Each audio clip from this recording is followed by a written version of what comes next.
ஆண்டவர் இரட்சகருமாக இயேசுவின் நாமத்தினால் உங்களை வாழ்த்துகிறேன். இந்த நம்முடைய ஆவிக்குரிய சிந்தனைக்காக 1 சாமுவேல் 16 அதிகாரம் 7 வசனத்தை நான் வாசிக்கிறேன். கர்த்தர் சாமுவேலை நோக்கி, நீ இவனுடைய முகத்தையும் இவனுடைய சரீர வளர்ச்சியும் பார்க்க வேண்டாம். நான் இவனை புறக்கணித்தேன். மனுஷன் பார்க்கிறபடி நான் பாரேன். மனுஷன் முகத்தை பார்ப்பான், கர்த்தரோ இருதயத்தை பார்க்கிறார் என்றார். சாமுவேல் தீர்க்கதரிசி ஒரு ராஜாவை தேர்ந்தெடுக்கக்கூடிய ஒரு தேர்வு நடத்துவதற்காக பெத்லகேமுக்கு போயிருக்கிறார். அது ஈசாவின் குடும்பத்தில்தான் அந்த தேர்வு நடக்கப் போகிறது. ஆண்டவர் தீர்க்கதரிசி அதற்காக தான் அங்கு அனுப்பியிருக்கிறார். அப்ப அங்கு போயிருக்கும் பொழுது தன்னுடைய பிள்ளைகள் எல்லாவற்றையும் வர சொல்லுப்பா என்று சொல்லி தீர்க்கதரிசி ஈசா என்கிற அந்த தகப்பனிடம் சொல்லுகிறார். அங்கு 7 பிள்ளைகள் வரிசையாக ஒன்றன் பின் ஒன்றாக நிற்கிறார்கள். முதலாவதாக மூத்த மகன் வருகிறான், எலியாப் என்கிற மகன் வருகிறான். பார்க்கும் பொழுது அவ்வளவு நல்ல ஹைட், வெயிட், பர்சனாலிட்டி, இவன் தான் ராஜாவுக்கு ஏற்ற ஒரு வளர்ச்சி எல்லாமே இருக்கிறது. அடுத்து இவனை ராஜாவாக்கினால் தேசத்துக்கே நலமாக இருக்கும் என்று சொல்லி தீர்க்கதரிசி தைல கொம்பை எடுத்து அவனை அபிஷேகம் பண்ண போகும்போது ஆண்டவர் ஸ்டாப் சொல்லுகிறார். என்ன ஆண்டவர் என்று சொல்லும் பொழுது, நீ உன்னுடைய வளர்ச்சி, உன்னுடைய வெளி தோற்றத்தையும் முகத்தையும் பார்க்கிறாய்ப்பா. இவனை நான் புறக்கணித்தேன். இவன் என் பார்வைக்கு ஏற்றவனாக அல்ல, நான் இருதயத்தை பார்க்கிறேன் என்று சொல்லுகிறார். யோசித்து பாருங்கள், ஆண்டவர் இருதயத்தை பார்க்கிறவர். ஒன் சைடு மட்டும் பார்த்தவர் முடிவெடுக்க மாட்டார். வெளி தோற்றத்தை பார்த்து அல்லது ஒரு பக்கத்தை பார்த்து மறுபக்கம் நமக்கு சில நேரம் தெரியாதபடியினாலே முடிவெடுத்து விடுகிறோம். பின்பு அது நமக்கே பாதிப்பாக வந்து விடுகிறது. சிலர் தீர்ப்பு சொல்வதும் அப்படிதான். நன்கு ஆராயாமல் விசாரியாமல் ஒரு சைடு மட்டும் கேட்டு உடனே குற்றம் சாட்டி விடுவார்கள். உடனே குற்றவாளி என்று முத்திரையும் போட்டு விடுவார்கள். மற்றவர்கள் அப்படி தீர்ப்பும் செய்யக்கூடாது. இங்கு ஆண்டவர் அழகாக சொல்லுகிறார், நீ வெளி தோற்றத்தை பார்க்கிறாய், நான் இருதயத்தை பார்க்கிறேன். நாம் எப்படி மற்றவர்களை பார்க்கிற அல்லது மற்ற காரியங்களை பார்க்கல ஒன் சைடு மட்டும் பார்க்கிறவங்களா, இல்ல 2 பக்கங்களையும் பார்த்து ஆராய்ந்து முடிவெடுக்கிறவர்களா? சற்று நாம் யோசித்து பார்க்கின்ற அழைக்கப்படுகிறோம். குறிப்பிட்ட ஒரு பகுதியில் பட்டணத்தில் ஒரு பெரிய ஒரு போர் வீரனுடைய சிலை நிறுத்தப்பட்டிருந்ததாம். அதில் அவன் கையில் ஒரு பெரிய கேடயம் கொடுக்கப்பட்டிருந்தது. அந்த கேடயத்துக்கு 2 சைடு உண்டு. கேடயத்திலே கொடுக்கப்பட்ட அவன் கம்பீரமா அந்த சிலை நிறுத்தப்பட்டிருக்கிறது. அப்படி வரும்போது 2 போர் வீரர்கள் வெவ்வேறு திசைகளிலிருந்து வருகிறார்கள். அந்த சிலைக்கு பின்புறத்திலிருந்து ஒருத்தன், முன்புறத்திலிருந்து 2 பேர் வருகிறான். வந்து ஒருவரை பார்த்து பேசும்பொழுது சிலையை பார்த்து பிரமிப்பாய் பார்த்து பேசிக் கொண்டிருக்கிறான். அப்பொழுது ஒருவன் சொல்லுகிறான், அந்த கையில் உள்ள கேடயம் தங்கத்தினால் ஆனதுன்னு சொல்லுகிறான்.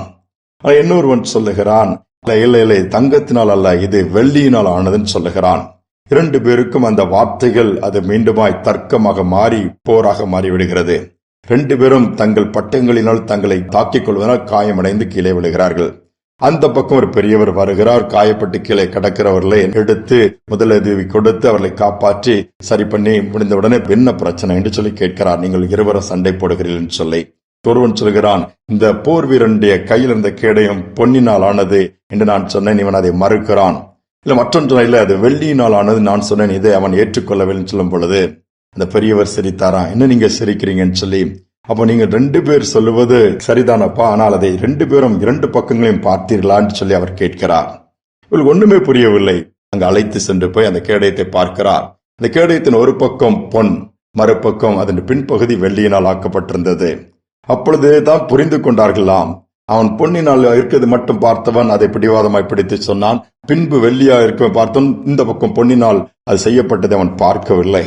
பின்பு தங்கள் தவறை உணர்ந்து கொண்டு 2 பக்கங்களையும் பார்க்க வேண்டியது அவசியம் என்பதை உணர்ந்தவர்களாய் திரும்பி போனார்களாம். யோசித்து பாருங்கள், இப்படித்தானே நம்முடைய வாழ்க்கையில அநேக நேரம் காரியங்கள் நடந்து விடுகிறது.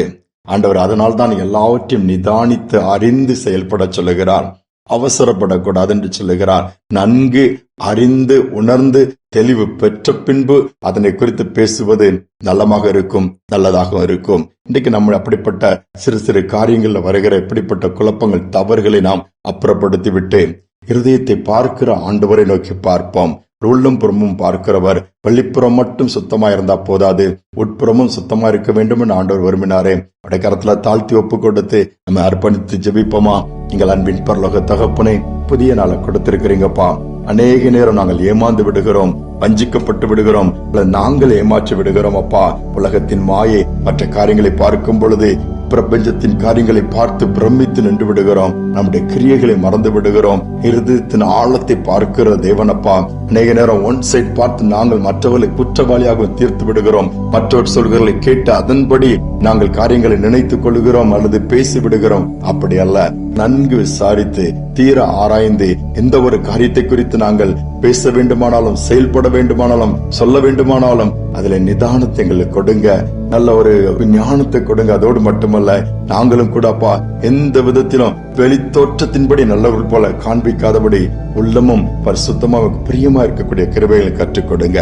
இதை கேட்கிற ஒவ்வொரு பிள்ளைகளுக்கும் அப்படிப்பட்ட கிருபைகள் உண்டாகட்டும். தாழ்த்தி ஒப்பு கொடுக்கிறோம். துதி கனமகிமை ஏற்றுக்கொள்ளும் இயேசுவின் நாமத்தில் பிதாவே, ஆமேன் ஆமேன்.